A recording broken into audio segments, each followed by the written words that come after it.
ඔයාලා හැමෝම සාදරයෙන් පිළිගන්නවා වෙනද වාගේම අදත් මාගේ RDS cooking YouTube channel එකට. අද මම ඔයාලට ගෙනල්ලා තියෙන්නේ අපේම කුළුබඩු වලින් හදාගත්ත චිකන් කරියක් සමග දවල් ආහාර වේලක්. මුලින්ම මිරිස් කුඩු හැඳි 3ක් සහ 3-5 කුඩු හැඳි 3ක් රන්වන් පාට වෙනකම් බැද ගන්න. මම චිකන් ග්‍රෑම් 500කට අවශ්‍ය ප්‍රමාණයට මිරිස් 3-5 කුඩු ටික ගත්තේ.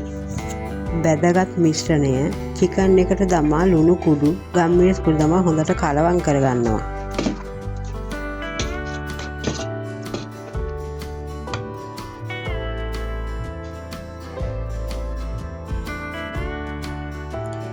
ඇතලියකට තෙල් දමා ඉඹුරු සුදු ලුණු හොඳට තලලා රන්වන් පාට වෙනදේ බැද ගන්න ඕන. බීලුණු කරපිංච රම්පේ දමා හොඳට කලවම් කරන්න. චිකන් ටිකත් හොඳට කලවම් කරලා ඒටම උළුහාල් පොඩ්ඩකුත් දමා කලවම් කරන පසුව වතුර ටිකක් ගානට දමලා හොඳට උයා ගන්න. දැන් ඉතින් අපි චිකන් එකත් උයාගෙන ඉවරයි. ලස්සනට පාටට මෙහෙම තමයි තියෙන්නේ. ඔයාලත් මෙහෙම හදලා බලන්න. පසුව මම පරිප්පු ටිකකුත් උයා ගත්තා. මම අගුණකොළ ටිකකුත් කඩා ගත්තා.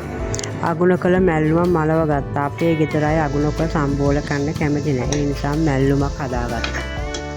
කෑම එකට අඩුපාඩුවක් වගේ පපඩමකුත් නැතුව පපඩම් ටිකකුත් බැදගත්තා. මම මෙහෙම තමයි දවල් ආහාරය හදාගත්තේ. කෑම ලෑස්ති. ඉතින් මම මෙහෙම තමයි කෑම කෑවේ.